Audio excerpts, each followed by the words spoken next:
Hello viewers. So originally this video was going to be about the Cisco CS tablet and how I got it working on my system. However, before I could film that, we had a bit of we had some issues. So we had a blizzard that came through here and we lost power for about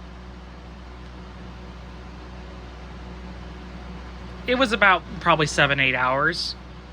And when the power came back on, the SSD that's inside my PBX, a Patriot P220 128 gigabyte, did not want to come back up. It had a red light on the board, on the SSD board.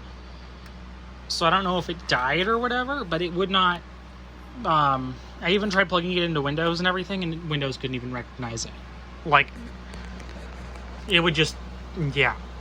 So I ended up having to reinstall the entire system. Now I did it differently this time, and so I made backups of this, which was smart of me because it ended up coming in handy. And the way instead of just storing them locally on the device, I actually backed them up to my file server, and specifically I backed them up to the sysvol container, which is replicated across my domain. So it's replicated across the DFS share or whatever. So it was fairly easy getting back up once I got everything installed. Let me show, and I did things a bit differently this time. So let me pause the video and log in. So as you can see, and I've logged in, as you can see, this actually has a desktop environment working now. And the reason is, instead of installing Raspberry Pi's version of Debian for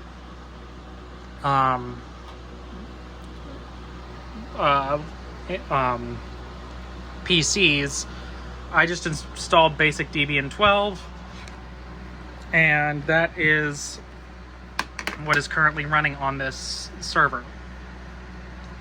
Now, it turns out that was probably the way I should have gone in the first place, because as you can see, things are working now. There are some things that are still not working, but a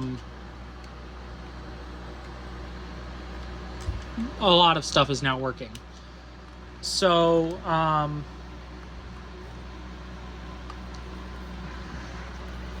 as you can see, we have the server itself. It's sitting down here right now, and I'll have to do a network update sometime. But long story short, Cisco 3650 or 3560X switch.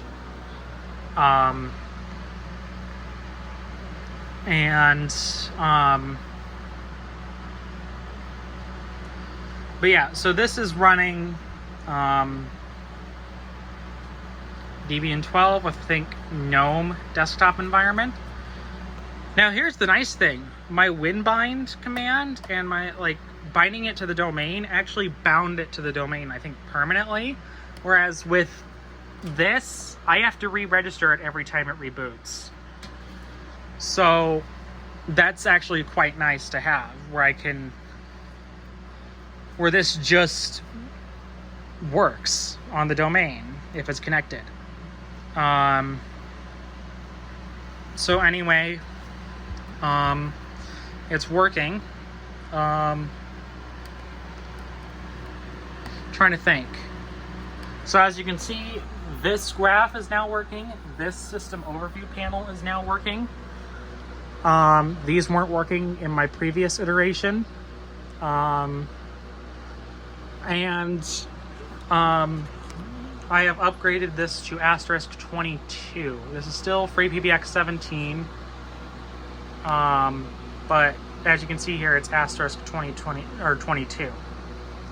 And the nice thing is now I actually have a local interface for the web page.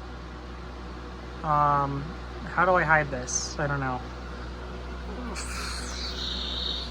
And if I go in, let's go over to terminal. And yeah, so that's actually quite nice for me to have. So now in the next video I will do a CS video, but yeah, this is working. Make backups of your system. That is going to be my moral of the story here, because that saved me a lot of time instead of having to reconfigure every single one of these extensions and everything. I just ported in that backup file and everything pretty much came back up. I did have to recreate some extensions because I hadn't backed up it since I made a lot of changes. However, I'm going to try to be a little bit better about that. I have to manually run the backups, that's the thing. And then I have to manually copy the files from this to the DFS share. Or the DFS partition, whatever. The sysvol folder for the domain. But other than that, yeah, it's all working. I haven't really experienced many issues. I'll have some interesting videos coming up soon. But other than that, thank you for watching and have a good day.